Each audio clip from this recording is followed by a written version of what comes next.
여러분, 오늘 하루는 어떠셨나요? 오늘 우리는 불교에서 가장 널리 알려져 있으면서도 동시에 가장 오해받고 있는 개념, 바로 윤회에 대해 이야기하려 합니다. 많은 분들이 윤회를 죽어서 다시 태어나는 것이라고만 생각합니다. 그래서 윤회를 떠올리면 전생에 내가 무슨 업을 지었기에 이렇게 살아가는 걸까? 내 생에는 더 좋은 곳에 태어날 수 있을까라는 두려움이나 염려가 생기곤 합니다. 그러나 부처님께서 말씀하신 윤회는 먼 미래의 이야기만이 아닙니다. 바로 지금 이 순간 우리가 어떻게 살아가고 있는지와 직결된 가르침입니다. 법화경에는 이렇게 기록되어 있습니다. 욕지 전생사, 금생수자시, 욕지 내생사, 금생작자시. 즉, 전생의 일을 알고 싶으면 지금의 삶을 보라. 내생의 일을 알고 싶으면 지금 내가 짓는 업을 보라. 과거는 이미 지나갔지만 지금의 삶 속에서 그대로 드러나 있고, 미래는 아직 오지 않았지만 지금 내가 짓는 마음과 행위 속에서 이미 싹트고 있다는 가르침입니다. 오늘은 세 가지 이야기를 통해 이 깊은 가르침을 함께 살펴보겠습니다. 1893년 젊은 변호사 간디가 남아프리카 더반에서 프리토리아로 가는 기차에 올랐습니다. 1등석 표를 끊었지만 백인 승객들의 항의로 3등석으로 옮기라는 요구를 받았습니다. 간디가 이를 거부하자 그는 짐과 함께 기차에서 쫓겨나야 했습니다. 그날 밤 피터 마리츠버그 역 대합실에서 추위에 떨며 지새우던 간디는 두 가지 선택 앞에 서 있었습니다. 하나는 분노와 원망으로 복수를 다짐하는 길이었고, 다른 하나는 그 고통을 성찰의 기회로 삼는 길이었습니다. 간디는 후자를 택했습니다. 그는 다짐했습니다. 나는 모든 인간의 존엄성을 위해 싸우리라. 그러나 증오가 아니라 사랑으로, 폭력이 아니라 비폭력으로 싸우리라. 그 선택은 인류 역사에 거대한 변화를 가져왔습니다. 훗날 그는 인도의 정신적 지도자가 되었고, 그의 비폭력 운동은 세계 곳곳의 인권 운동에 영감을 주었습니다. 또 하나의 일화는 간디가 신발 한 짝을 잃었을 때입니다. 기차에서 뛰어내리며 신발 한 짝이 선로에 떨어지자 그는 나머지 한 짝도 던져버렸습니다. 동행이 이유를 묻자 그는 말했습니다. 신발 한 짝은 아무 소용이 없지만 두 짝은 누군가에게 도움이 될 수 있지 않겠습니까? 절망적인 순간에도 타인을 배려하는 마음. 이것이 바로 부처님께서 말씀하신 지금 내가 짓는 업이 곧 미래를 만든다는 가르침에 살아있는 사례입니다. 두 번째 이야기의 주인공은 미국의 대통령 에이브러햄 링컨입니다. 1865년 남북 전쟁이 끝나가던 무렵 많은 이들이 남부에 대한 철저한 응징을 요구했습니다. 하지만 링컨 대통령은 달랐습니다. 그는 회의 자리에서 이렇게 말했습니다. 원수를 친구로 만들 때 우리는 원수를 파괴하는 것이 아닙니까? 이 짧은 말은 불교의 진리를 떠올리게 합니다. 법구경에 기록된 부처님의 말씀처럼 원한은 원한으로 갚을 수 없고 오직 자비로서만 그칠 수 있다. 이것이 영원한 법이다.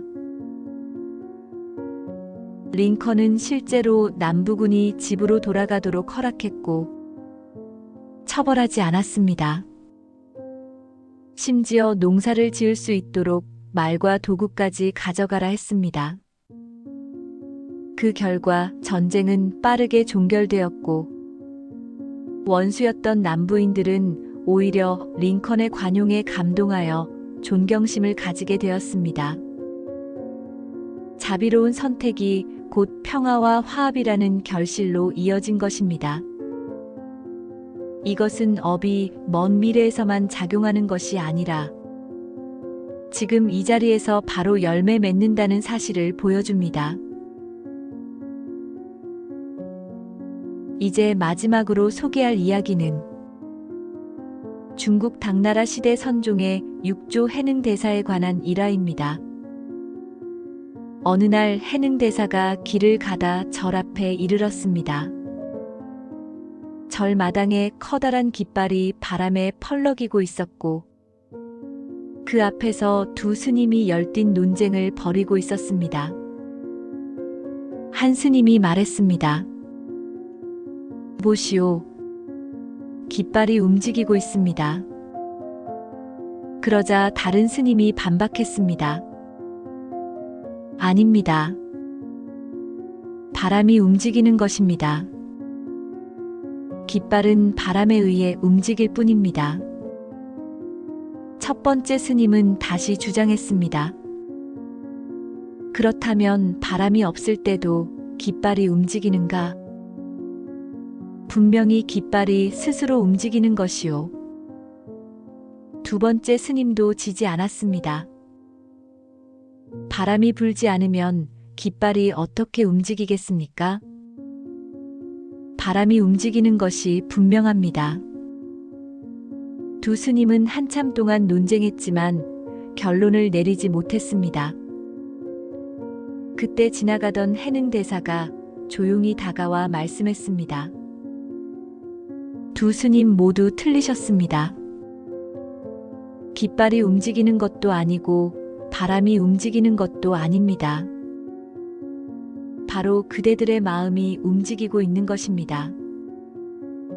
이 말을 듣자 두 스님은 크게 깨닫고 머리를 숙였습니다. 이 일화는 불교 철학의 핵심을 드러냅니다.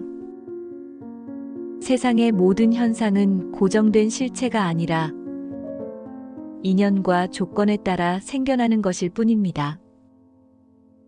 중요한 것은 그것을 받아들이는 우리의 마음입니다. 비 오는 날씨도 어떤 이에게는 기쁨이고 또 다른 이에게는 불편이며 또 다른 이에게는 낭만입니다. 현상은 같아도 마음에 따라 전혀 다르게 인식되는 것입니다. 해능대사가 전하고자 한 메시지는 분명합니다. 천당과 지옥은 저 먼 세계에 있는 것이 아니라 지금 내 마음 안에서 만들어진다.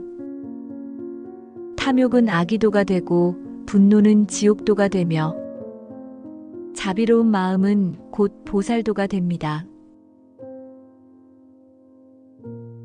오늘 우리는 세 가지 이야기를 나누었습니다.